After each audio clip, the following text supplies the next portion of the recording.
Hello, welcome to brilliantmaths.com, where every student has an opportunity to excel in math. Have you subscribed to brilliantmaths.com yet? If you have not, do so. You will benefit immensely from the website. We have lots and lots of resources and materials and modules that cover both primary and secondary school mathematics.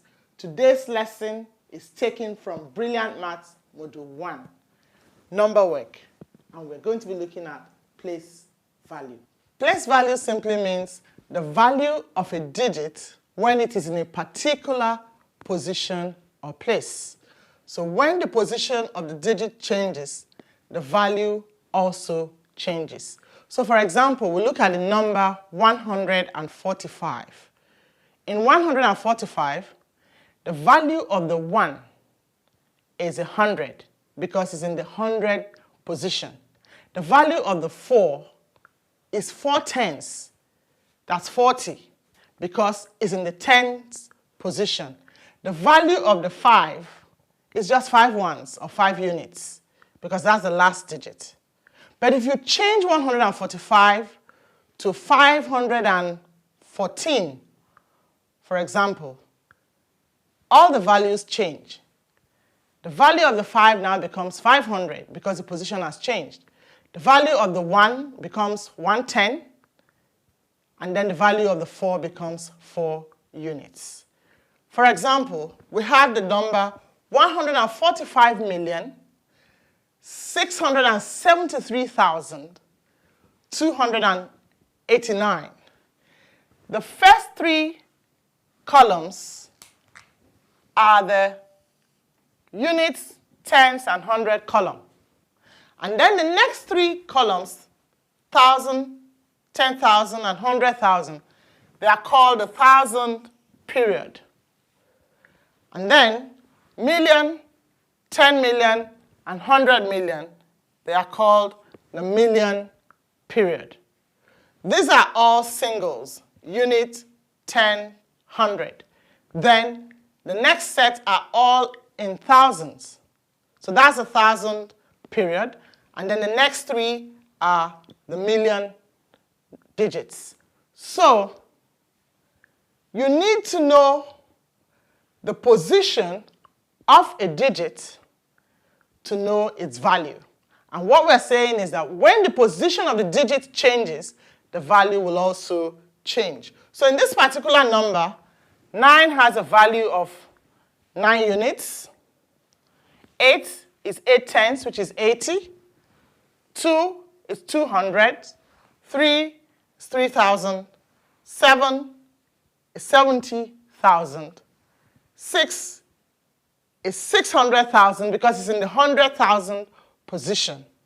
Then the 5 is 5 million because it's in the million position. 4 is 410 millions. That's 40 million because of the position.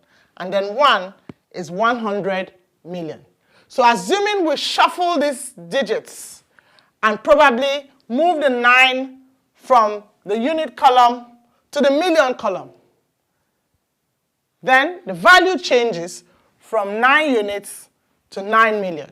If we move the 2 from the 100 column to the 100,000 column, the value of the 2 would change from 200 to 200,000. So that's simply what place value is. The value of the digit depending on its position in the number. In this example, we want to write the value and place value of the underlying digits in the numbers below. The first number is 6,086,304. There are 2 zeros in the number. There's a 0 in the tens column and another 0 in the 100,000 column. The underlined digit is a 0 in the 100,000 column. So the place value of this particular 0 is 100,000.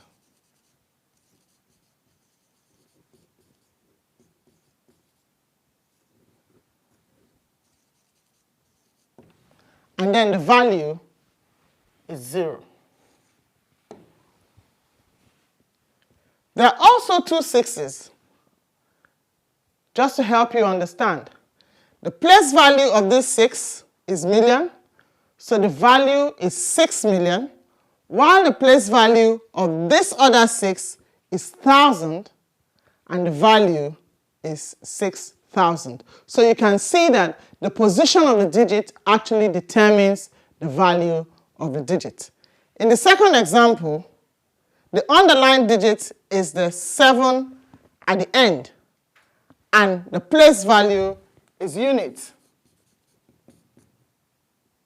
or ones. And then the value of that digit is 7 units. So that is 7. And in the last one, the number is 8,646,079. And 8 is the underlying digit, so the place value is million, while the value is 8 million. You can write that in figures or in words. We want to look at the number of digits in a given number. Before you write numbers, you should know the number of digits you're supposed to be writing for a particular number. For example, 3,000,007. If you don't know the number of digits you're supposed to have, the only two digits you've had there is 3 and 7, 3,000,007. So you should know the number of digits you're supposed to write. So for example, a unit number has only one digit. For example, the digit 9 is a one-digit number. A number in the tens has two digits. So 28, 47, 59, 90. They're just two digits. So e.g., 84. A number in the hundreds, how many digits should it have? That should have 3 digits. It's important that you know that.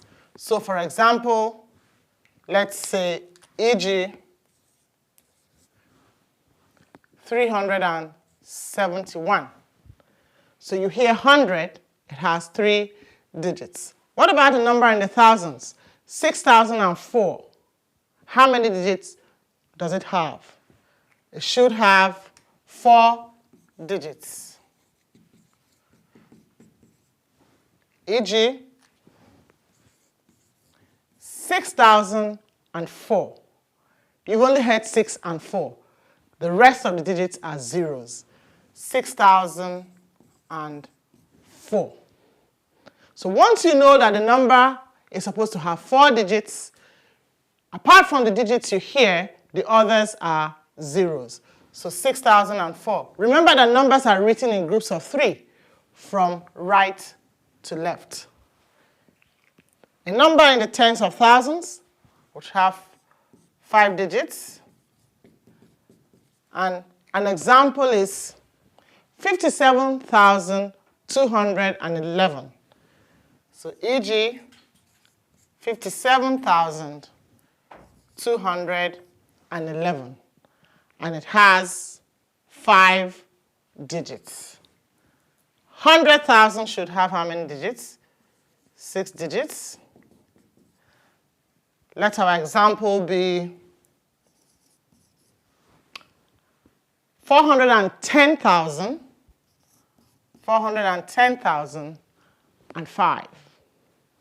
The rest are zeros. So it's very important that you know the number of digits to write. So that's 410,005. It has 6 digits. And a number in the millions should have 7 digits.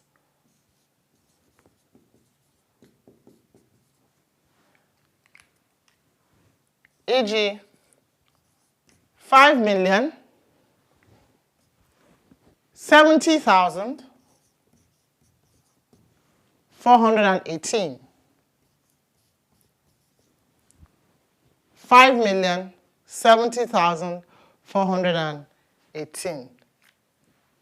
A number in the tens of millions, you have 8 digits. And 100 millions, you have 9 digits. An example of tens of millions is 14,020,000. 14,020,000 is written like that. And all those digits are zeros. And finally, let's have 307,001,008.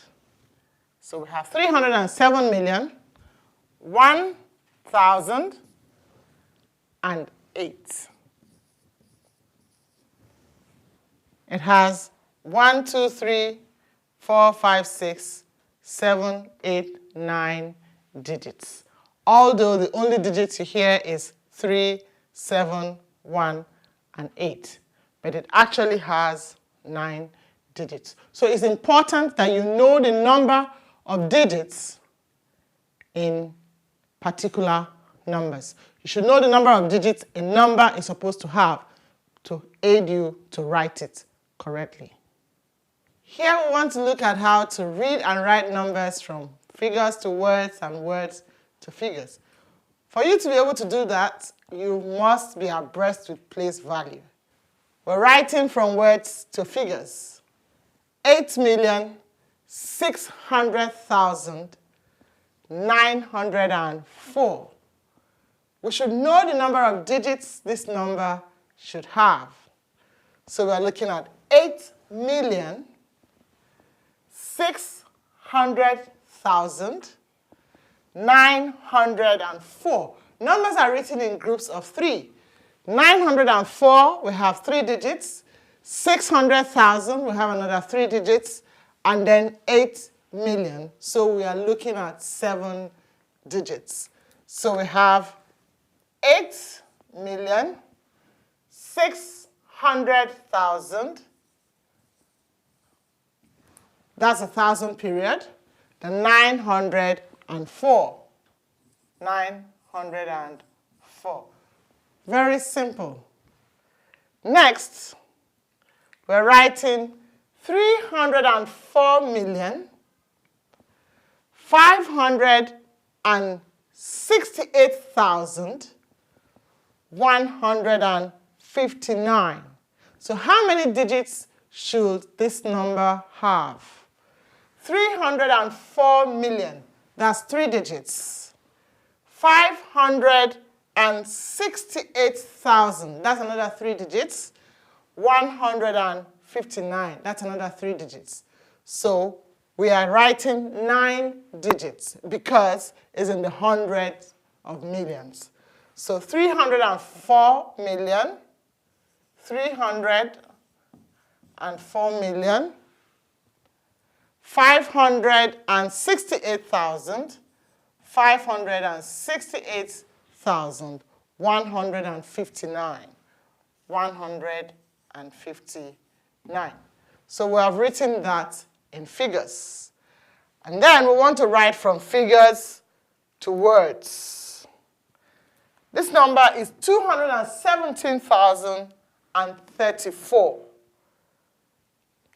217,034 from figures to words. So we have 217,034.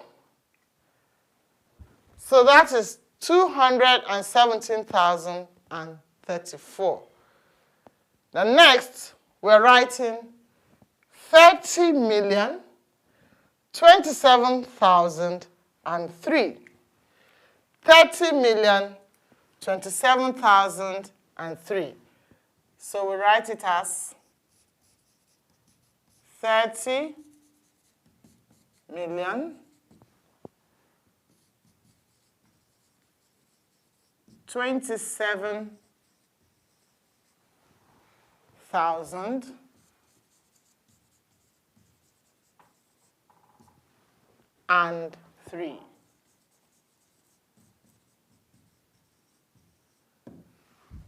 So you see that the knowledge of place value is very important for writing numbers from words to figures and from figures to words. It's very easy. Just practice it.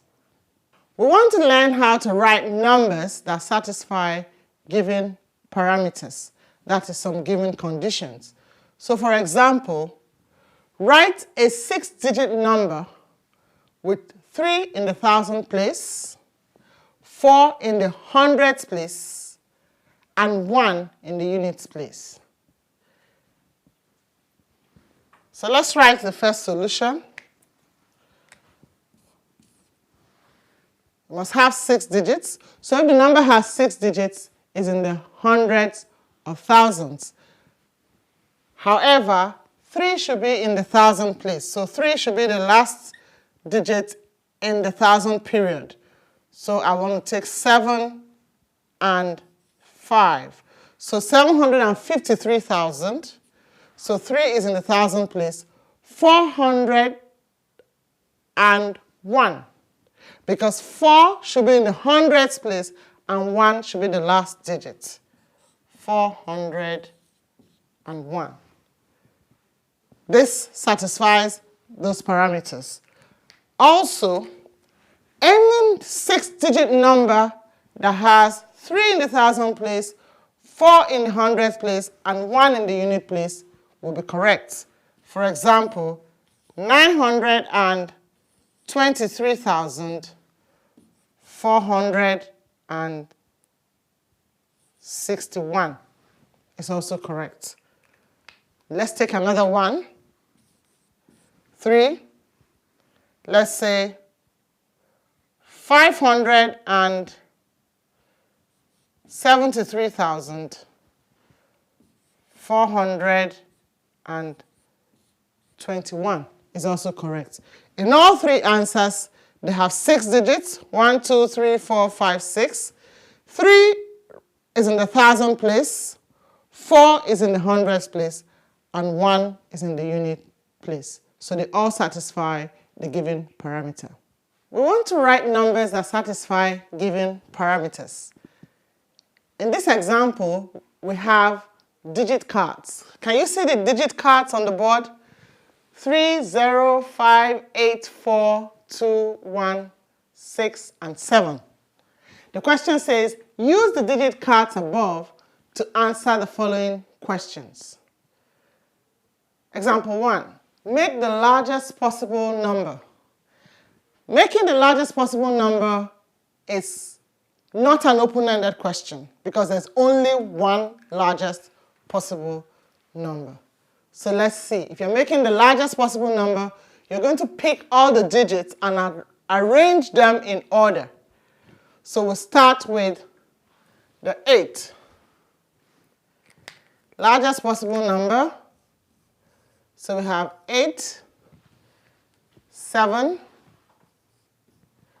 6, 5, 4, 3, 2, 1, 0. Let's check. 1, 2, 3, 4, 5, 6, 7, 8, 9. We have 9 digits. 1, 2, 3, 4, 5, 6, 7, 8, 9. Great. So what number is that? So the largest possible number is 876,543,210. There's only one possible answer, and that's it. The second one says, make the largest possible odd number. That changes it a little bit. Largest possible odd number. This is even, so the largest possible odd number, we need to switch the 1 and 0. We change their positions. So that will be 876,543,201. So that's the largest possible odd number. Make a 5-digit multiple of 3. So we're going to have just 5 digits, and the number must be a multiple of 3. How do you write a number that is a multiple of 3? A number is a multiple of 3 if the sum of the digits is a multiple of 3. So we're going to pick 5 digits and find the sum such that the sum of the digits is a multiple of 3. So I pick 3, 0, 5. We need to try it out. 3 plus 0 is 3 plus 5. That gives us 8. 8 plus 8 is 16. And already we have 4 digits. We have 4 digits already and we need 5. So after 16, what's the next multiple of 3? That would be 18. So we'll pick the 2. All right? So our first number is 30,582. 30,582. That's a 5-digit multiple of 3. We can actually just reshuffle these numbers to get other multiples of 3.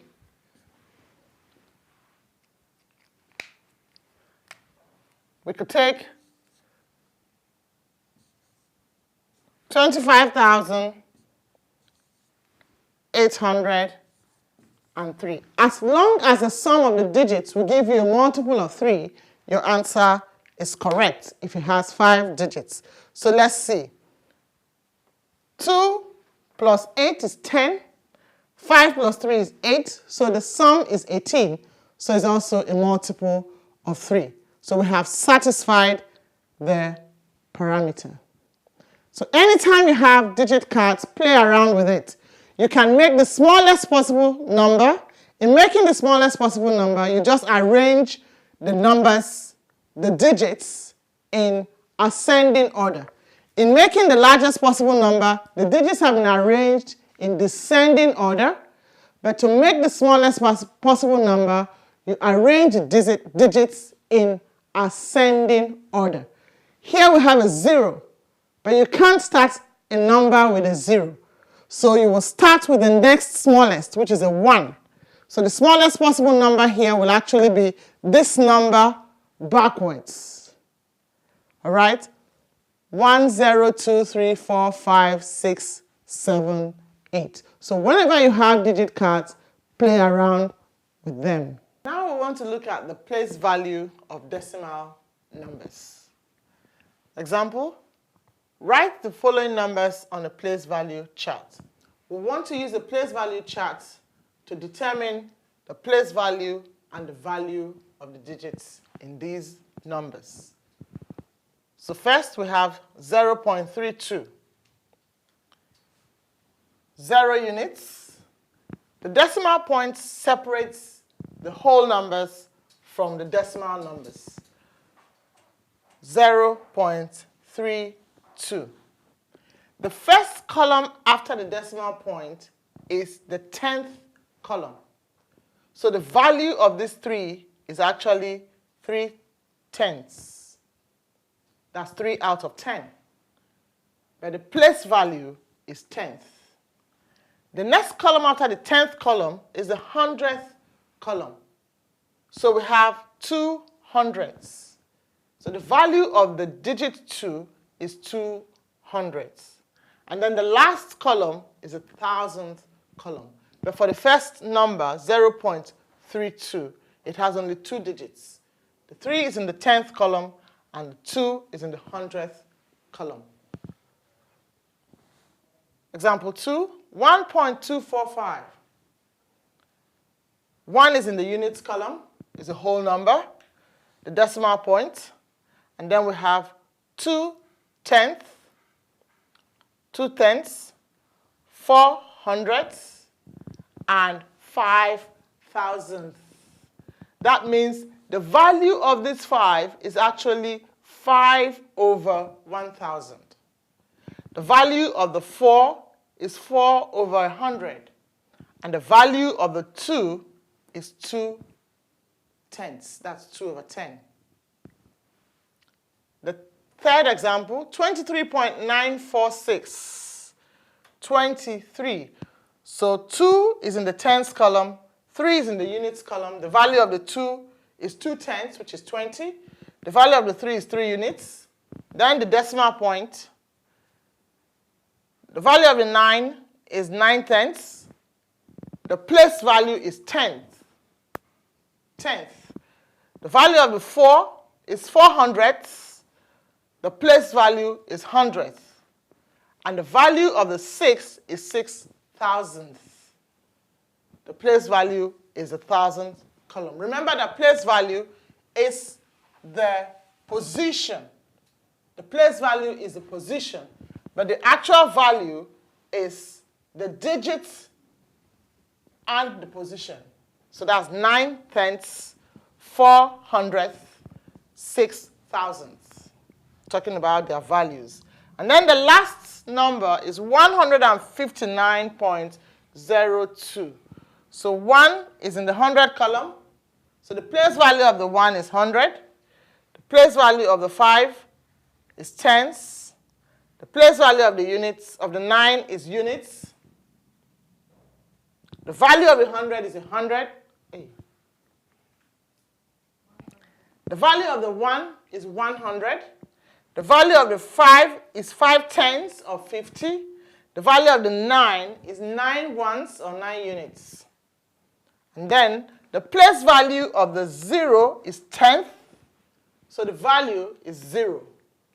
The place value of the 2 is hundredth. And the value is 2 hundredths.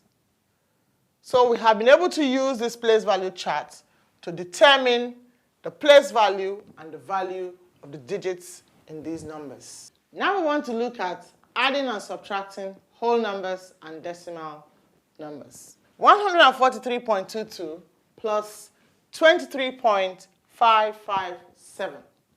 Just the way you add numbers, you align them according to their place value.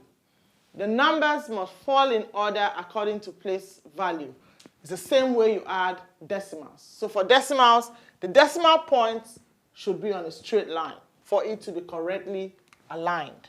So 143.22. If you put the decimal point on a straight line, then you have 23.557. So that's the proper array. That's the correct arrangement to get your answer right. So we add.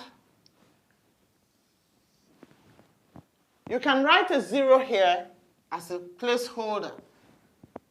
So 7 plus 0 is 7. 2 plus 5 is 7.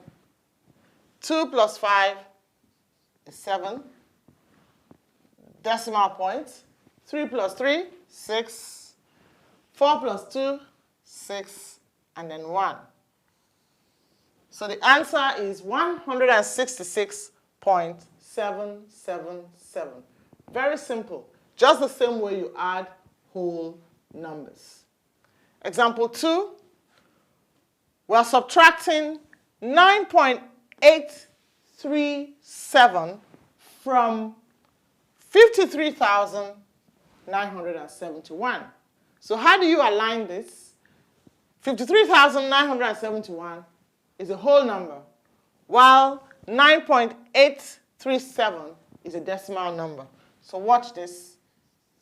53,971 minus 9 is in the unit place, so it will come under the 1.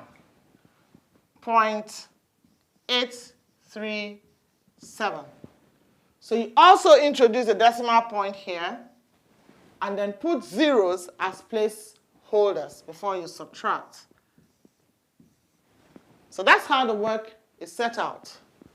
Now let's subtract. We have to borrow 1 and take it all the way there.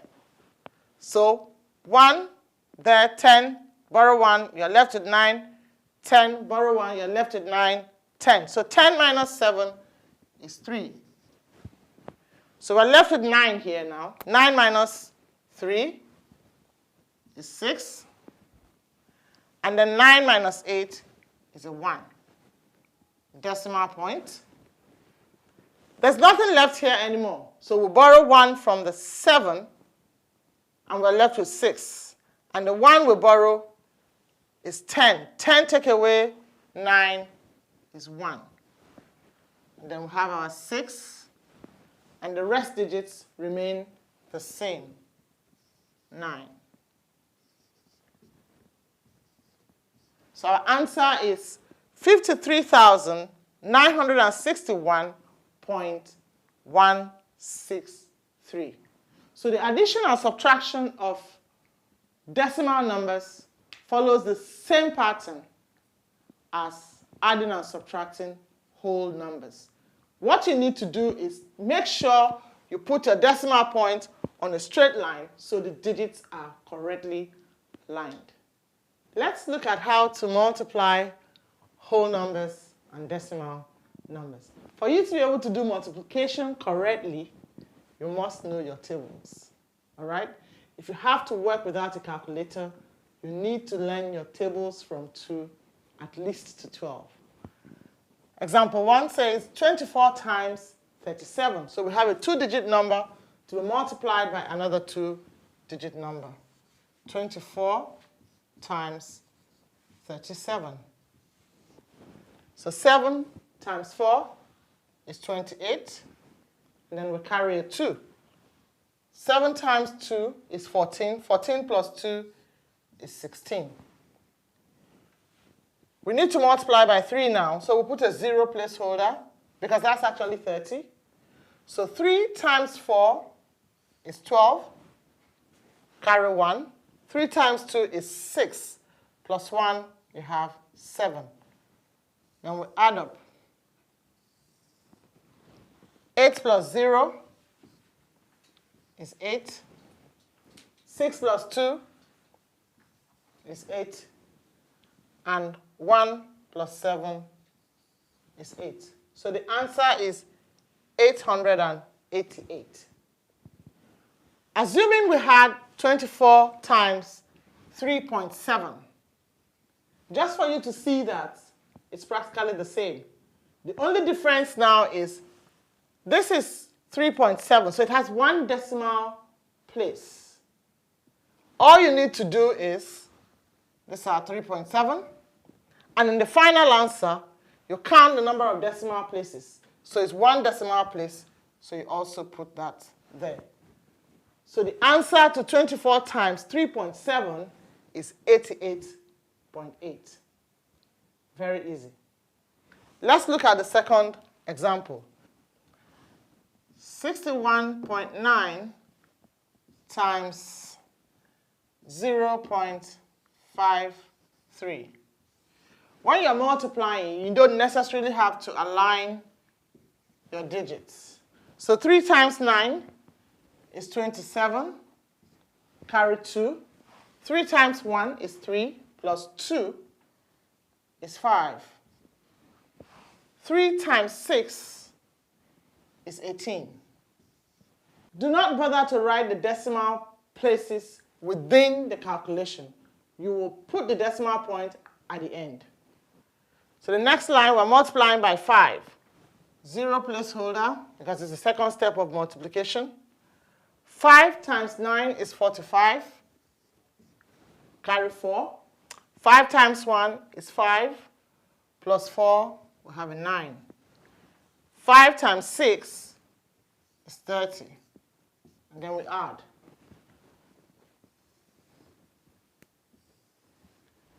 0 plus 7 is 7.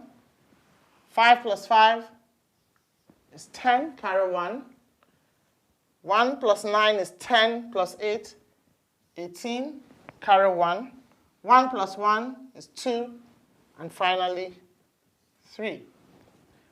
How many decimal places do we have in both numbers? 1, 2, 3. So you come to the answer and count 3 decimal places from right to left. So we go 1, 2, and 3. So our final answer is 32.807. But take a look at this. Let's think mathematically a bit. This is 61.9. And the answer is less than 61.9, 32.807. Why? Because we're multiplying by a number that is less than 1. We're multiplying by a fraction. If you multiply a number by a fraction, a number that is less than 1, you're multiplying by a proper fraction, which is less than 1, your answer will be less than the original number.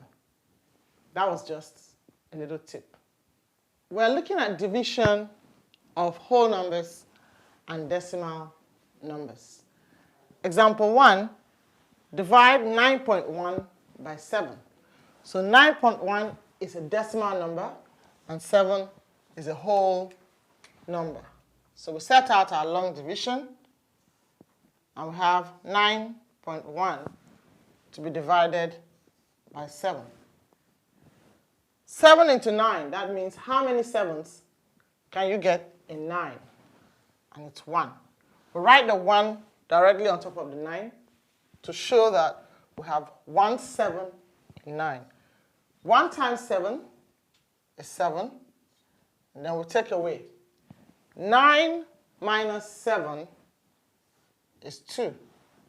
Then we bring down the 1, and then put the decimal point directly on top of the 1 in the division.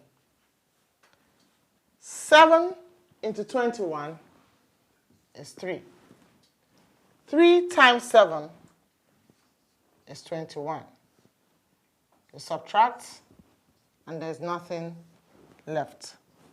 So 9.1 divided by 7 is equal to 1.3. 9 is a dividend, 7 is a divisor, and 1.3 is a quotient, just to use the right vocabulary. Example 2, we are dividing 0.36 by 0.3. The first step when you have to divide a decimal number by a decimal number or a whole number by a decimal number is to multiply by the multiple of 10 that will make your divisor a whole number. So step 1, we multiply 0.36 and 0.3 by a multiple of 10 that will make 0.3 a whole number. And that multiple is 10. So 0.3 times 10 will give us 3. And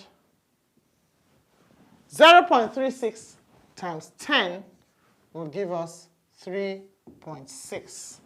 So we're going to divide 3.6 by 3. And this time, I really don't want to use long division because it's a simple division.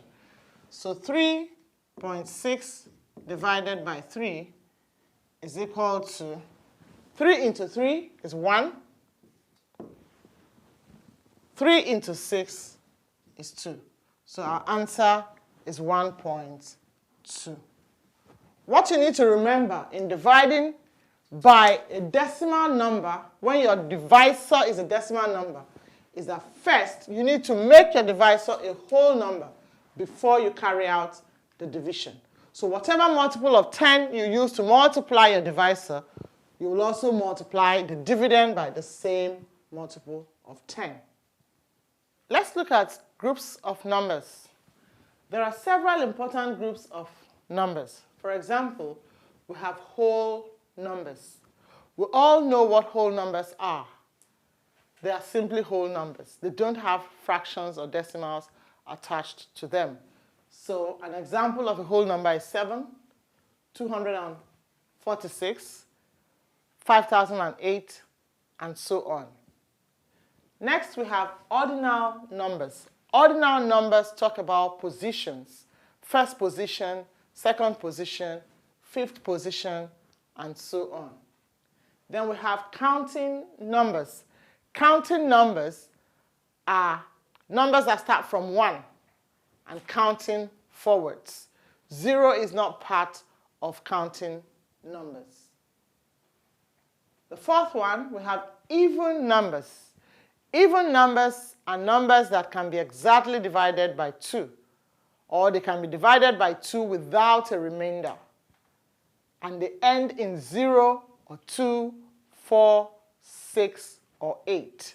Examples of even numbers: 2, 4, 88, 110, and so on.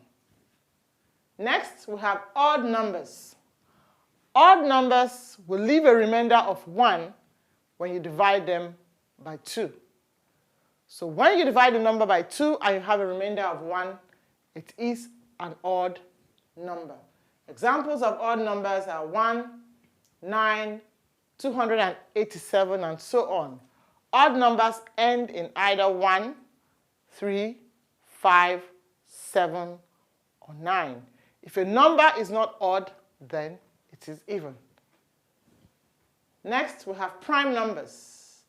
Prime numbers are numbers that have only 2 factors, 1 and itself. They can only be divided by 1 and themselves, just that number.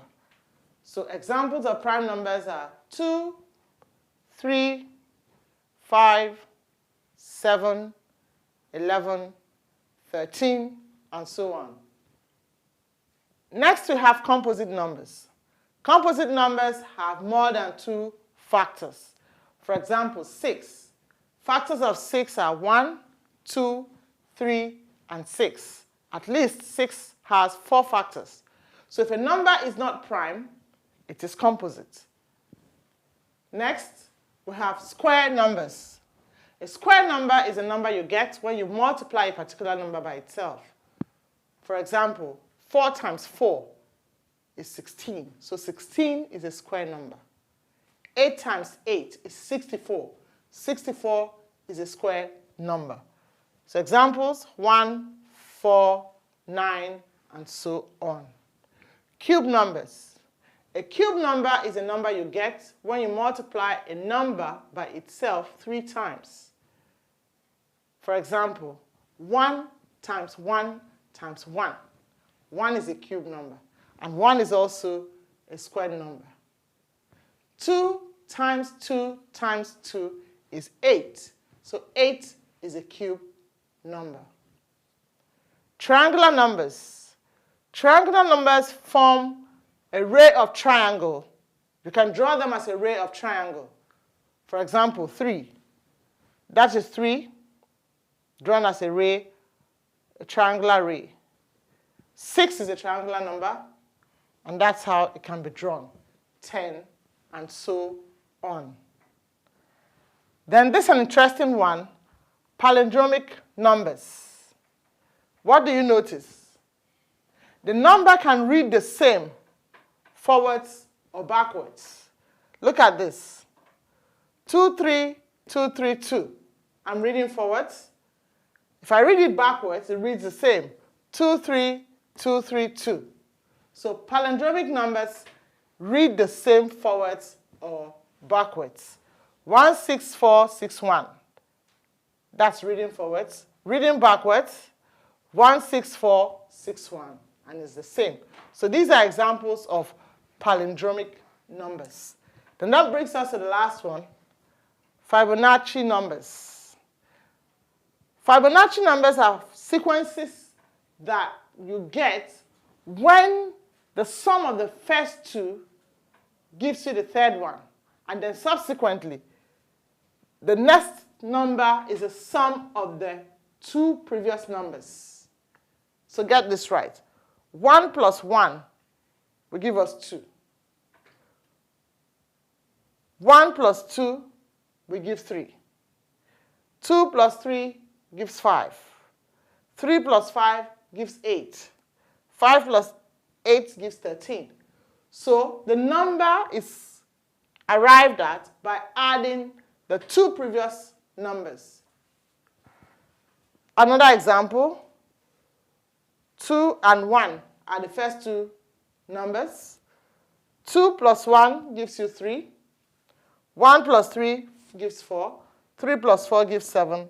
4 plus 7 gives 11. And the next number in that sequence will be 7 plus 11, which is 18. So Fibonacci numbers are formed by adding the two previous numbers to get the next one. Interesting numbers. Just play around with them. Here we want to look at prime factorization. Very interesting topic. To express numbers as a product of their prime factors. So example 1 says, express 48 as a product of its prime factors.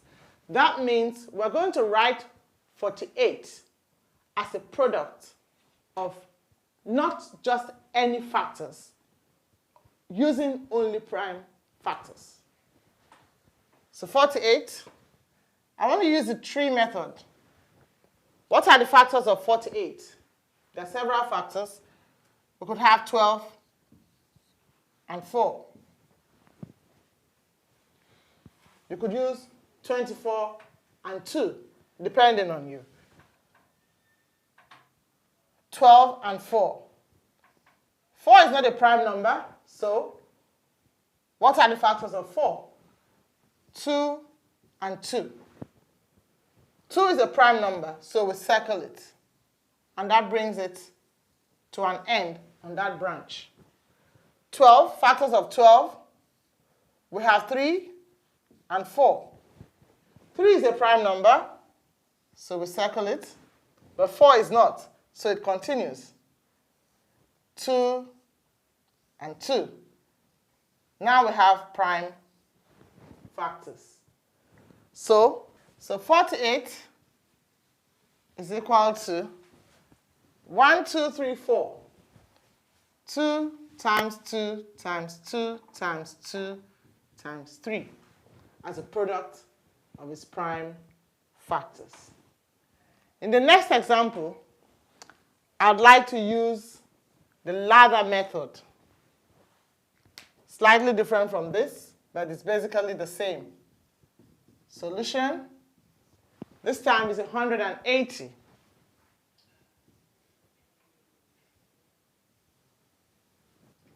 We're going to divide until we divide through and get all the prime factors. So 2 into 180 is 90. And mark you, we are using only prime factors to divide. 2 into 90 is 45. 45 is an odd number, so it's not divisible by 2. 4 plus 5 is 9. 9 is a multiple of 3, so it's divisible by 3. So the next factor is 3. 3 into 45, we have 15. It's still a multiple of 3. 3 into 15, we have 5. And then 5 into 5, we have 1. So basically, 180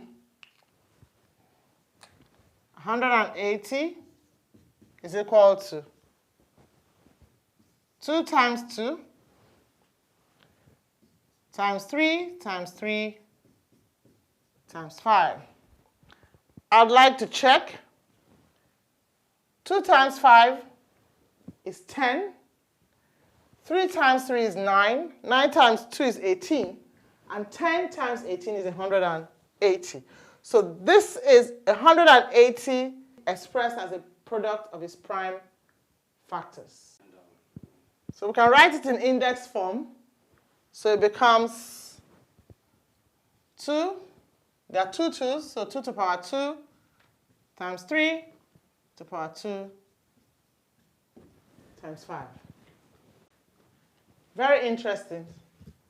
All you need to know is make sure you use only prime factors when you are dividing. It's actually very easy. And for more examples, you'll find it in Brilliant Maths Module 1. So next we want to look at finding the highest common factor or the lowest common multiple of a set of numbers. So we'll start with the HCF, highest common factor. Example 1, find the HCF of 12, 18, and 30. What does that mean? It means the highest number that is a factor of 12, 18, and 30. So that number should divide 12, 18, and 30 without a remainder. It's a factor of all three numbers. There are several ways. There's a tree method. You could also use the index method, but I want to use the ladder method. I find that very easy. So I write all three numbers, 12, 18, and 30. And since I'm finding highest common factor, I will only divide with factors that are common to all three. Let's look at this. 12, 18, and 30 are all even numbers. So they are all divisible by 2. So I start with 2. And we are only allowed to use prime factors. Take note of that. So 2 into 12 is 6. 2 into 18 is 9. And 2 into 30 is 15. 9 and 15 are odd numbers, but 6 is an even number. So 2 can divide 6, but 2 cannot divide 9 and 15. So we can no longer use 2. Remember, we are finding highest common factor. The factor has to be common to all of them. So 2 is out. 6, 9, and 15 can be divided by 3. So 3 is a common factor. 3 into 6 is 2. 3 into 9 is 3. And 3 into 15 is 5. The numbers we have now are 2, 3, and 5. They don't have any common factor anymore. So the HCF of this set of numbers is 2 times 3, which is equal to 6. So that means that 6 is the highest common factor. 6 is the largest number that can divide 12, 18, and 30 without a remainder. You cannot get a number greater than 6 that can divide all three numbers without a remainder. And that is the concept of highest common factor, or HCF. Let's look at LCM. I'd like you to pay particular attention so you can notice the difference. We're going to use the same method, the ladder method, to find the LCM of 15, 18, and 24. The number has to be a multiple of all three, but it is the lowest multiple you can ever get. You would not get a number smaller than that number that all three numbers can divide without a remainder. So let's see. So I write all three again using the same format. 15, 18, 24. In this case, we're going to divide all the numbers until they all reduce to 1, because we are looking for a multiple. So every number that can divide any of them would be used. 18 and 24 are even numbers, so we'll start with 2. 2 into 15, 2 is not a factor, so we'll bring down 15. 2 into 18 is 9. 2 into 24 is 12. 12 is still even. So 2, we bring down 15, and 9, because they cannot be divided. 2 into 12 is 6. Again, 6 is even. So 2, 15, 9, 2 into 6 is 3. These are all divisible by 3, so 3 into 15 is 5, into 9 is 3, into 3 is 1. So we're done with the last digit. But we have a 3 here. 3 into 5, it cannot divide without the remainder. So we have that. 3 into 3, 1. And then 3 into 1. And the last one there will be 5, which will give us 1, 1, 1. So our LCM is equal to 1, 2, 3. 2 to the power 3 times 3 to the power 2 times 5. And what is that number? 2 to the power 3 times 3 to the power 2 times 5. 2 to the power 3 is 8. 3 to the power 2 is 9. 8 times 9 is 72. And 72 times 5 is 360. So 360 is the lowest common multiple of 18, 15, and 24. There is no number smaller than 360 that all three numbers can divide without a remainder. But look at the workout for HCF and LCM. We're using the same method.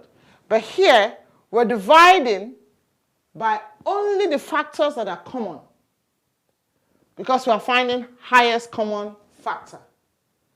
So once we get to numbers that don't have a common factor, then we'll stop.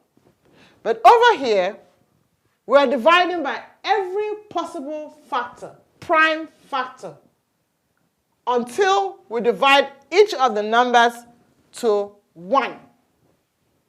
All right? So take note of that difference. That's the main difference. This is a multiple of all three. And then here is a factor of all three. Get more of this from Brilliant Maths Module 1. We want to have a quick look at order of operations. Work out the value of 6 plus 4 minus 3 times 9. So we do what is in the bracket first. We carry out that operation first. So we have 6 plus 4 minus 3 times 9 is 27. Now we can just add 6 and 4, which is 10. 10 minus 27, which will give us minus 17. The correct order here is to work out the operations inside the bracket before anything outside the bracket. There's a correct order of operations. Example 2 says 4 plus 8 times 7.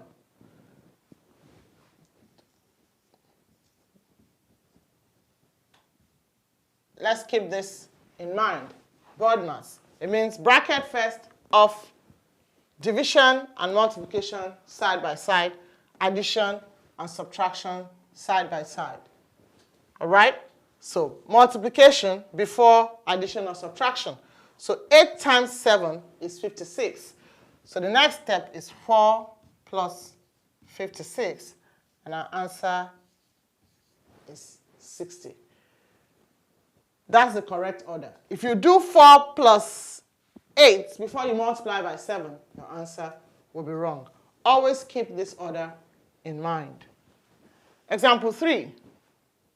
6 plus negative 7 plus 10 divided by 2. In the order, division comes before addition. So we're dividing 10 by 2 first. 6. Then we have a plus and minus sign. 6 plus negative 7 is actually 6 take away 7 plus 10 divided by 2 is 5. 6 take away 7 is minus 1 or negative 1 plus 5, that will give us 4. So the value of that is 4. And then finally in example 4, we have negative 8 plus 6 times -3, take away 2 is in a bracket, divided by -4 minus -8. So let's take that step by step. So we have that's equal to -8 plus, we're working out what's in the bracket. 6 times -3 is -18. -18 minus 2 is -20. We're going to divide this by -4 minus -8. So that becomes -4 plus 8, which is equal to 4. So the next step, we're dividing -20 by 4, and that gives us -5. So we have -8 plus -5. And that is -8 minus 5, which is equal to -13. The order of operations is very important. We have a more elaborate video on order of operations in Module 3. So go get that video and that module, and you will understand better. Subscribe to brilliantmaths.com. All the resources you need for maths, right from primary school to the end of secondary school mathematics, are there for you. I am Ngozi Orevaldin. And always remember, the maths fun. You